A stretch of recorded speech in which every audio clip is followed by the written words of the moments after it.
ദുബായില് ബഹ്റൈനില് ഖത്തറില് പോവാത്തതില് ഫുള്ള് സീനത്ര. മോനെ നീ പറയണതൊക്കെ ശരിയാണോ?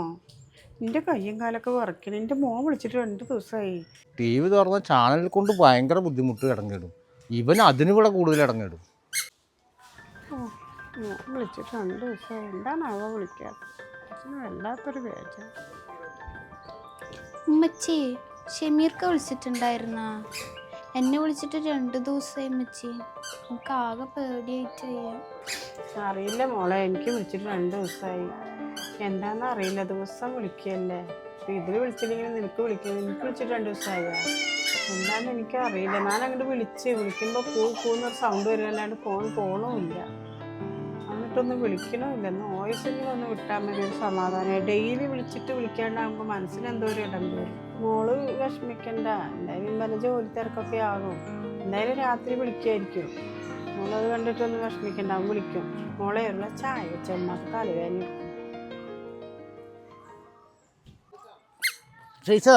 ഓടല്ലേ ഇങ്ങോട്ട് വാ കാലുവേദന എടുക്കും. ഗഫൂർക്കടെ കുട്ടീനെ കളിപ്പിച്ചിരിക്കാണല്ലോ. ഗഫൂർക്ക ആ എന്താ പരിപാടി? കുട്ടീനെ കളിപ്പിച്ചോണ്ടിരിക്കുകയാണോ? അതിന് നടക്കണത്രേ. നടപ്പിക്കുക എടുത്തു കഴിഞ്ഞാൽ അപ്പൊ കരയാ കുട്ടി. അതെ. അല്ല നിങ്ങള് വാർത്തന്ന് കാണാറില്ലേ? ഇല്ല. എന്റെ പൊന്നെ, എന്താ അവസ്ഥ? ദുബായില് ബഹ്റൈനില് ഖത്തറില് പോവാത്തതില് ഫുള്ള് സീനത്ര. നിങ്ങള് വാർത്ത കാണുന്നില്ല അല്ലേ? വാർത്തയൊക്കെ ഞാൻ കാണാറുണ്ട്. എന്താ അവിടെ കിടക്കണ കോലം, യുദ്ധങ്ങളും മിസൈലും ഇങ്ങനെ പോകും. ഞാനൊക്കെ ശരിക്കും സിനിമയിലേ കണ്ടിട്ടുള്ളൂ. ഇതൊക്കെ നമ്മൾ കാണുന്നതേ. കണ്ടപ്പോൾ ആകെ കുട്ടികൾ എത്ര ആൾ മരിച്ചു എന്ന് പറയണത്. ആകെ ബേജാറ്. എത്ര സുഹൃത്തുക്കളാണ് നമ്മുടെ അവിടെ ഉള്ളതെന്ന് അറിയുമോ? അവർക്ക് എന്ത് ചെയ്യണോ ഒക്കെ പ്രാർത്ഥിക്കണം, അല്ലാണ്ട് എന്താ ചെയ്യുക? പഠിച്ച ഓരോരോ യുദ്ധങ്ങൾ ഇങ്ങനെ വിടണതേ. ആകെ ഫുർക്ക എൻ്റെ പൊന്നെ, തുറക്കാൻ പറ്റുന്നില്ല. എല്ലാ ചാനലും തുറന്നു കഴിഞ്ഞാൽ ഫുള്ള് തന്നെയാണ്. അവിടെ ഇവിടെ നിന്നിട്ട് അയ്യോ, എല്ലാ ചാനലും തന്നെയാണ് പറയണത്. നമുക്ക് ഉള്ളതാണോ ഇല്ലാത്ത നമുക്ക് അറിയില്ലേ. നമുക്ക് ആ കേൾക്കുന്നതിൽ വിശ്വസിക്കാൻ പറ്റുള്ളൂ. എന്തപ്പല്ലേ, ദുബായിലൊക്കെ ഭയങ്കര ഇതായിരുന്നു കേട്ടേ.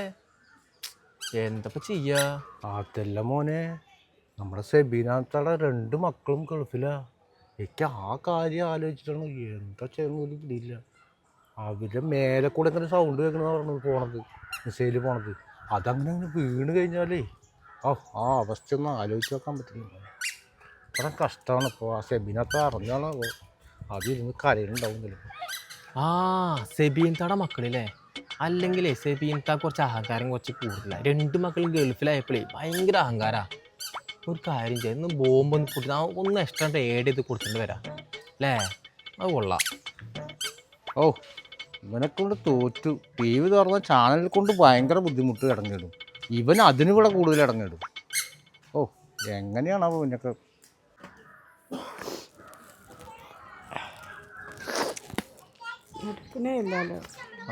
സെബീൻത ഫ്രണ്ടിലിരിക്കണ്ടല്ലോ അവിടെ. സെബീൻത ഫ്രണ്ടിലിരിക്കണ്ടല്ലോ. എന്താ വിശേഷങ്ങളൊക്കെ? എന്താ പണിയൊന്നും ഇല്ലേ? എന്താ കാലത്ത് നേരത്തെ ഇങ്ങോട്ട് പോന്നിട്ടുണ്ടല്ലോ? ജോലിയും കൂലിയൊന്നും ഇല്ലല്ലേ? ഇങ്ങനെ പേരെ നടക്കുകയാണല്ലേ? എൻ്റെ മക്കൾ നിനക്ക് എത്ര വട്ടം മോനെ വിസ ശരിയാക്കി?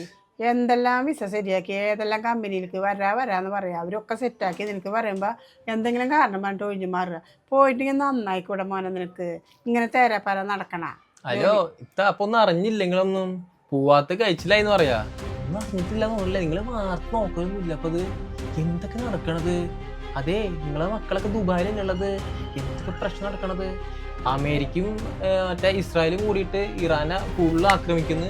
ഇറാന് അങ്ങോട്ട് അവരെ സൈനികരെ ആക്രമിക്കുന്ന ഗ്യാപ്പില് ഇവിടെ ദുബായിലാണെങ്കിലും ഖത്തറിലാണെങ്കിലും ഈ ബഹ്റൈനിലാണെങ്കിലും അമേരിക്കൻ സൈന്യത്തെ തകർക്കാൻ വേണ്ടിയിട്ട് ഓരോന്നും വിട്ടുകൊണ്ടിരിക്കുകയാണ്. അവിടെ ഫുള്ളും പ്രശ്നമാണ്. അറിഞ്ഞില്ല നിങ്ങളൊന്നും? നിങ്ങൾ വാർത്ത നോക്കൽ. നിങ്ങൾ 24 മണിക്കൂർ ഇങ്ങോട്ട് പോയി നടന്നു വന്നിട്ട് എല്ലാ സിബീൻതാ നിങ്ങളുടെ മക്കൾ 2 മക്കളും ദുബായിലുള്ളത്. നിങ്ങളൊക്കെ വാർത്ത വെച്ച് നോക്ക്. വാർത്തയിൽ എന്തെല്ലാം കാണുക വെച്ചിട്ടാ? ദുബായിലാണ് ഇപ്പൊ ഫുള്ളും. ദുബായിൽ ഏതോ ബുർജ് ഖലീഫ ഒഴിച്ചുന്നോ, പിന്നെ ഏതൊക്കെയോ ബുർജുൽ അറബിന്റെ അവിടെ വീണുന്നോ, ഏതൊക്കെ ഫുള്ള് വാർത്തയിൽ നിങ്ങൾ വാർത്തയൊക്കെ വെച്ചു കൊടുക്കുന്നത്. എനിക്കെന്നെ കണ്ടിട്ട് എന്തോ പോലെ തുറന്ന് ഏത് ചാനൽ നോക്കിയാലും ഫുള്ള് തന്നെയാണ്. എന്തോ പോലെ ഇല്ലേ? നിങ്ങൾക്കൊരു പോസ്റ്റിലാണ്ട് നിങ്ങളവിടെ ഇരിക്കല്ലേ?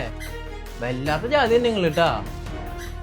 അവിടെ ഓരോ സ്ഥലങ്ങളിൽ നിന്നിട്ടാണ് ബോംബ് ഇങ്ങനെ പൊട്ടിച്ചിടുന്നത്. നിങ്ങൾക്ക് ഫ്രീ ആകുമ്പോൾ ഓരോ ചാനലൊക്കെ എടുത്ത് നോക്ക്, അപ്പം നിങ്ങൾക്ക് അറിയാം. മോനെ നീ പറയണതൊക്കെ ശരിയാണോ? എൻ്റെ കയ്യും കാലൊക്കെ വിറയ്ക്കണം. എൻ്റെ മോൻ വിളിച്ചിട്ട് 2 ദിവസമായി. എന്താവോ വിളിക്കാത്തത് പറഞ്ഞിട്ടിരിക്കുകയായിരുന്നു. മരുവളും വന്ന് ചോദിച്ചു, ഉമ്മാക്ക് മാത്രം വിളിച്ചോന്ന്. അപ്പോൾ ഞാൻ ചോദിച്ചു, ഇപ്പം പണി തിരക്കാകുന്നു. ഇങ്ങനെയൊക്കെ ഉണ്ടോ? സത്യമാണോ? അതോ നീ എന്നെ ഇതാക്കാൻ വേണ്ടിയിട്ട് പറയണ മോനെ? ഞാൻ വാർത്തയൊന്നും കാണാറില്ലടാ. എനിക്ക് വയ്യ എൻ്റെ റബ്ബേ, എനിക്കൊരു സമാധാനമില്ല. എൻ്റെ കയ്യിൽ ശരീരമൊക്കെ വിറയ്ക്കുന്നു എനിക്ക്. ഞാനൊന്ന് വാർത്ത വെച്ച് നോക്കട്ടെ.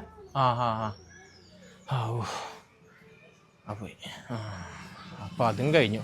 ഇപ്പോഴാണ് കുറച്ച് സമാധാനം. എൻ്റെ അഹങ്കാരമെല്ലാം കുറച്ച് കുറഞ്ഞു കിട്ടിയപ്പോഴേ സമാധാനമായി. ഉമ്മ ഇവിടെ ഇരിക്കുക.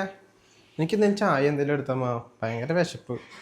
എന്തേ ഇങ്ങനെ ഇരിക്കണ ഉമ്മാക്ക് ഇതെന്ത് പറ്റി? ഇതാ കണ്ണൊക്കെ കലങ്ങിയിട്ടുണ്ടല്ലോ. എന്തുമ്മാ എന്ത് പറ്റി പറയേ. അല്ല മോനെ, TV-ൽ എന്താ ഗൾഫിലൊക്കെ യുദ്ധം എന്ന് പറയണു, പിന്നെന്താ ബോംബിട്ടുന്ന എന്തൊക്കെയോ പറയുന്നുണ്ട്, ഓരോരുത്തരും പറയുന്നുണ്ട്. പിന്നെ ആ കുട്ടി താഴത്തുനിന്ന് വന്നായിരുന്നു, ആ ഷമീർ. അപ്പം അവൻ ഇതിൽ പോകുമ്പോൾ അവൻ ഇങ്ങോട്ട് കയറിയിട്ട് എന്നോട് സംസാരിച്ച്, നിങ്ങൾ മോനൊക്കെ അവിടെയല്ലേ? ആ കുട്ടിയാണെങ്കിൽ വിളിച്ചിട്ട് 2 ദിവസമായി. അതിൻ്റെ ഒരു ടെൻഷനിൽ ഞാനിരിക്കുക. അപ്പം ഉണ്ട് അവൻ ഇങ്ങനെയും പറഞ്ഞപ്പോൾ എനിക്കൊരു സമാധാനം ഇല്ല. നിങ്ങൾ വാർത്ത വെച്ച് നോക്ക്, എല്ലാ ചാനലിലും വിളിച്ച് പറയണ്ടല്ലോ, നിങ്ങൾ അറിഞ്ഞില്ലേ? ബോംബിട്ട് അവിടെ തകർത്തിട്ടുണ്ട്, നിങ്ങൾ വാർത്ത വെച്ച് കേൾക്ക്, ഞാൻ പറയണമെന്നോണെയാണെങ്കിൽ എന്നൊക്കെ പറഞ്ഞിട്ട് അവൻ പോയി. എനിക്കൊരു സമാധാനം ഇല്ല. കേട്ടപ്പിന്നെ തൊട്ട് ഞാൻ ഇങ്ങനെ ഇരിക്കാൻ തുടങ്ങിയതാ. എൻ്റെ മോൻ അവിടെ ഒറ്റക്കല്ല മോനെ, 2 ദിവസമായി അവൻ വിളിച്ചിട്ട്. അവൾക്കും വിളിച്ചിട്ടില്ല. അവൾ വന്നിട്ട് ചോദിക്കണം, ഉമ്മാക്ക് മാത്രം വിളിച്ചോന്ന്.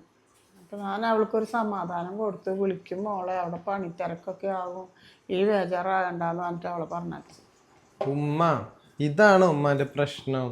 ആ ന്യൂസുകാരും വാർത്തയിൽ പറയണമെന്ന് ഉമ്മ വിശ്വസിക്കാൻ നിൽക്കണ്ട. അതൊക്കെ ഊന്ന് പറയണിക്കും ഊന്നാക്കുന്ന ടീംസാ. അതിന് വേണ്ടിയിട്ടാണ് ഉമ്മ ഈ വിഷമിച്ച് സങ്കടപ്പെട്ടിട്ട് നിൽക്കണത്. അതേ, അവര് പറയണതിലൊന്നും അത്ര സത്യമൊന്നുമില്ല. ഞാൻ എൻ്റെ കൂട്ടുകാരന് മെസ്സേജ് അയച്ച് നോക്കിയതാ. അവൻ പറയണത് എവിടെയോ സൗണ്ടും പൊട്ടലും അതൊക്കെ ഉള്ളതൊക്കെ സത്യം തന്നെയാ. അല്ലാണ്ട് ഈ ന്യൂസുകാർ പറയണ പോലെ ബോംബ് വീണിട്ടോ ആൾക്കാർ മരിച്ചിട്ടോ നമ്മുടെ ആൾക്കാർക്ക് ഒരു പ്രശ്നങ്ങളും ഒരു പ്രയാസവും ഇല്ലമ്മ. ഞാൻ കുറച്ച് നേരത്തെ മുൻപ് തന്നെ ഈ പ്രശ്നങ്ങളൊക്കെ നമ്മളെന്താ അറിയാത്തതാ. ഞാൻ ഷമീറിനെ വിളിച്ചിട്ടുണ്ടായിരുന്നു, അവനൊരു കുഴപ്പമില്ലമ്മ. പിന്നെ ഈ പ്രശ്നങ്ങളൊക്കെ ഉള്ള കാരണം ഒന്ന് അങ്ങോട്ടോ ഇങ്ങോട്ടോ ബിൽഡിങ്ങിന്റെ താഴത്തൊക്കെ ഇറങ്ങി നിൽക്കണം, അങ്ങനെ അല്ലാതെ വേറെ ഒരു കുഴപ്പമില്ല. ഉമ്മ എന്താ പറയണത്? ഇതൊക്കെ ഇങ്ങനത്തെ പ്രശ്നങ്ങളൊക്കെ വരുമ്പോൾ ഈ നാട്ടിലുള്ള നിങ്ങൾ ഉമ്മമാരിൽ എത്ര സങ്കടപ്പെടുന്നത്? അതേ, ഈ സോഷ്യൽ മീഡിയ എന്ന് പറഞ്ഞു കഴിഞ്ഞാൽ നല്ലതും ഉണ്ട് കെട്ടതും ഉണ്ട്. കെട്ടതിനെ അവർ വലിയ സംഭവമാക്കി പറയും.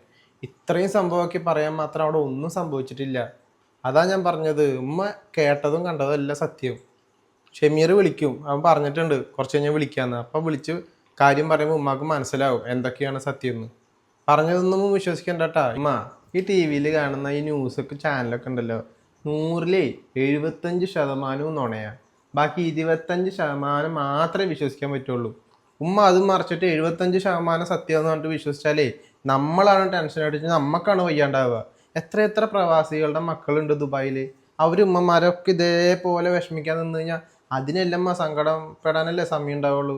അതുകൊണ്ട് ഇതൊന്നും ഉമ്മ വിശ്വസിക്കണ്ട. പഠിച്ചവനെ, ഇപ്പോഴാണ് എനിക്കൊരു സമാധാനം. മോൻ വിളിച്ചില്ലേ, സംസാരിച്ചിട്ട് എൻ്റെ മോൻ ഈ ചാനലുകാരൊക്കെ ഇങ്ങനെ വെറുതെ നോണയൊക്കെ പറഞ്ഞിട്ട് പറ്റിച്ചിട്ട് ഇങ്ങനെ നടക്കണേ. ആ ചെറുക്കനും വന്ന് പറഞ്ഞിട്ട് വല്ലാണ്ട് ഇങ്ങോട്ട് ചാനലുകാരന് ഇവിടെ മോശമായിട്ടാണ് ആ ചെറുക്കൻ വന്ന് പറഞ്ഞത്. അതും കൂടി കേട്ടപ്പോഴേ എൻ്റെ മനസ്സ് തകർന്നു പോയി മോനെ. അപ്പം തൊട്ട് ഇതിവിടെ ഇരിക്കാൻ തുടങ്ങിയതാ. മോൻ വന്ന് പറഞ്ഞപ്പോഴാണ് എനിക്ക് ഇപ്പം സമാധാനമായി. മോൻ വിളിച്ച് സംസാരിച്ചെന്ന് പറഞ്ഞപ്പോൾ എനിക്ക് എൻ്റെ മക്കളെ പോലെ എത്ര മക്കൾ പണിയെടുക്കുന്നുണ്ടാവും മോനെ.